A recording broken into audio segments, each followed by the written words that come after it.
মাদ্রাসাকে কম্পিউটার দিয়ে ঘুরিয়ে দেওয়া হচ্ছে।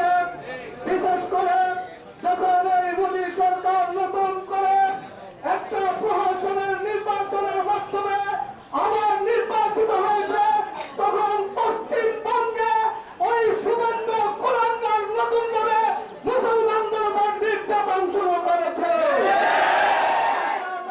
জানিয়ে দিতে চাই যে এই ভারতবর্ষ মুসলমানদের স্বাধীন করেছে, ভারতবর্ষ মুসলমানদের শাসন করেছে, মুসলমানদের ভারতের মাটি এবং মানুষের সাথে সম্পর্ক।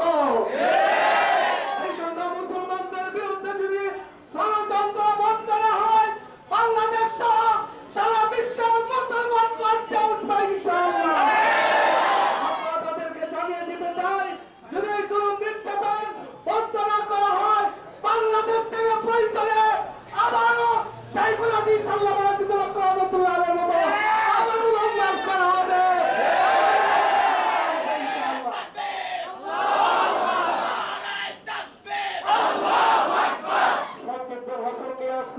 তানজিমের নেতা হযরত মাওলানা মুফতি রফিকুল ইসলাম বক্তব্য আমরা যদি হাত তুলি তাহলে বাংলার হিন্দুরা অস্তিত্ব থাকবে না।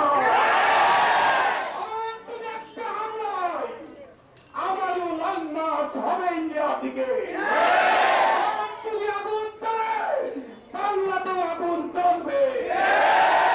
আমরা 5 তারিখের পর শান্ত শিষ্টভাবে তোমাদেরকে নিরাপদে পাঠিয়ে দিয়েছি।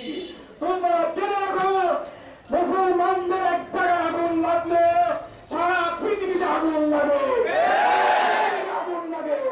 অতএব সাবধান করে দিচ্ছি, আমাদের তনজিমের নেতৃবৃন্দের মাধ্যমে তোমরা হামলা বন্ধ করো, মামলা বন্ধ করো, যারা পুরো বন্ধ করো। অন্যথায় বাংলায় আবারও আগুন চলবে, বাংলাদেশ থেকে আবারও লঙ্কা হবে। আমাদের মুসলিম ভাইরা সেই ভারতে নির্যাতিত হবে, আর আমরা দেখে দেখে ঘুমিয়ে থাকবো, তা পশ্চিম গান আমরা বন্ধ করব। আমি আরেকটা দুঃখের কথা বলতে চাই, সেটা হলো বেশিরভাগ এখানে উপস্থিত আমাদের মাদ্রাসার ছাত্র ভাইয়েরা। আমি জানি নিশ্চয়ই যতটুকু আমাদের কাছে সংবাদ দিয়েছে, সাধারণ মুসলমান যারা আজকে তাদের সংখ্যা অত্যন্ত কম মনে হচ্ছে। আমি বলবো, আমাদের মুসলমান হিসেবে আমরা আমাদের ইমানি দায়িত্ব পালন করার জন্য উলামায়ে কেরাম যখনই ডাক দেয়, শুধু মাদ্রাসার ছাত্র নয়, কলেজের ছাত্র নয়, সকল ইসলামী জনতা আমরা ঐক্যবদ্ধভাবে আমরা ডাকের সাড়া দিব ইনশাআল্লাহ। আসসালামু আলাইকুম ওয়া রাহমাতুল্লাহি ওয়া বারাকাতুহু। একটা কথা বলি, আপনারা জানেন বর্তমান এই দুনিয়াতে সবচেয়ে বড় সন্ত্রাসী আপনার 3 জন লোক। এক হলো আমেরিকার প্রেসিডেন্ট ট্রাম্প, 2 নম্বর হলো নেতানিয়াহু, 3 নম্বর হলো মোদি। আপনাদের জানতে হবে এদের পদক্ষেপ। সর্বপ্রথম আপনার নাগা নামে একটা পরিষদ করে আপনার ট্রাম্প, এটা হলো বর্ণবাদী, যাতে তার ভোটের সংখ্যা বেড়ে যায়। এই জন্য বর্ণের ভিতরে দ্বন্দ্ব লাগায় সে ইলেকশনে জিতার জন্য এই একটা পদক্ষেপ সে নিয়েছে। এরকম ভাবে আপনার ইসরায়েলের ভিতরেও নেতানিয়াহু গ্রেটার নামে একটা আপনার সংসদ তৈরি করে, এটাও ওই বর্ণবাদী আপনার এরকম আন্দোলন। বর্তমানে ভারতের মোদী তাদের পদ অনুসরণ করে সে আপনার একটা সংসদ একটা আপনার পদক্ষেপ নিয়েছে, তার নাম দিয়েছে আপনার হলো অবিভক্ত ভারত। অর্থাৎ পাকিস্তান, বাংলাদেশ, ভারত, এটা সকল মিলে হিন্দুদের দেশ। এজন্য তারা চাইতেছে আমরা হিন্দু রাষ্ট্রে কায়েম করব। বিশেষ করে তার দুঃখ, বর্তমানে ইলেকশনে পাস করে মুসলমানদের উপর অত্যাচার করার প্রধান কারণ হলো বাংলাদেশের পুতুল সরকার 5 আগস্ট আপনার পরাজিত হয় নাই, মূলত এটা পরাজিত হয়েছে ভারতের মোদী। মুসলমানদের উপরে আক্রমণ চালিয়ে দিয়েছে। সারা পৃথিবীর সমস্ত মুসলমান একসাথে হোক।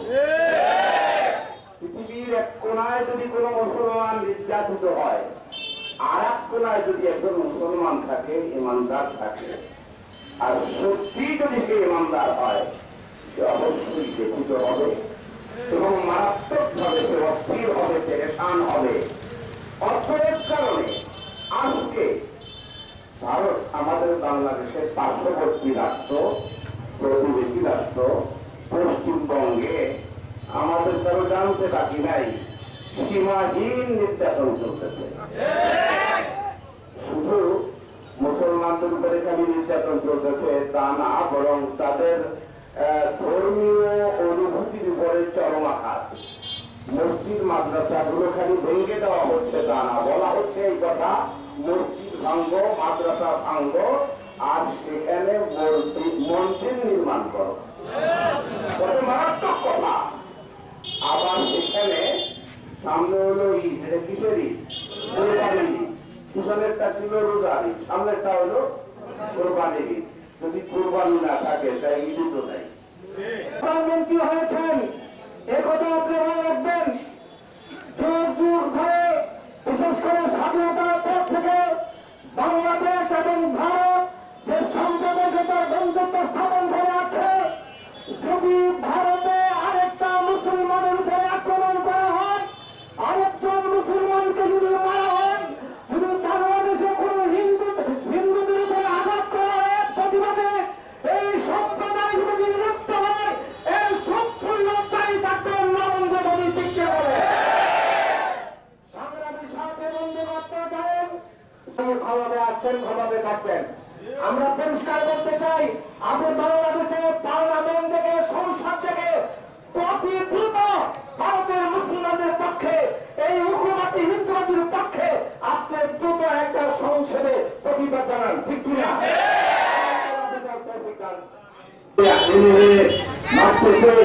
মসজিদের ভিতরে গিয়া মুসলিমদেরকে মেরে ভাগ করে দিচ্ছে। এই জন্য এই প্রতিবাদে আজকে এই মিছিল সমাবেশ।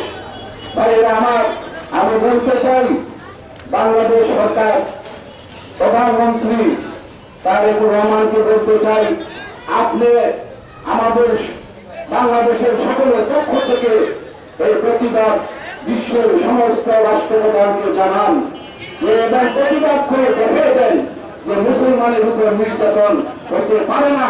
কোন ধর্মের মধ্যে এটা নাই যে মানুষকে মারবে, অত্যাচার করবে, অন্যায় ভাবে তাদেরকে মেনে ফেলবে, ঘর বাড়ি ভাঙবে, কোন ধর্মের দল নাই। কি বলেন? এই জন্য আমাদের রাষ্ট্রপ্রধানকে বলতে চাই, আপনি বিশ্বের সমস্ত রাষ্ট্রপ্রধানের কাছে প্রতিবাদ জানান, বিচার চান, আমরা আপনার পাশে আসি। আমরা এখন থেকে আমাদের করণীয়, আমরা দোয়া করবো, দোয়া ছাড়বো না। নামাজ পড়ে তাহাজ্জুদ করে আমরা দোয়া করবো এবং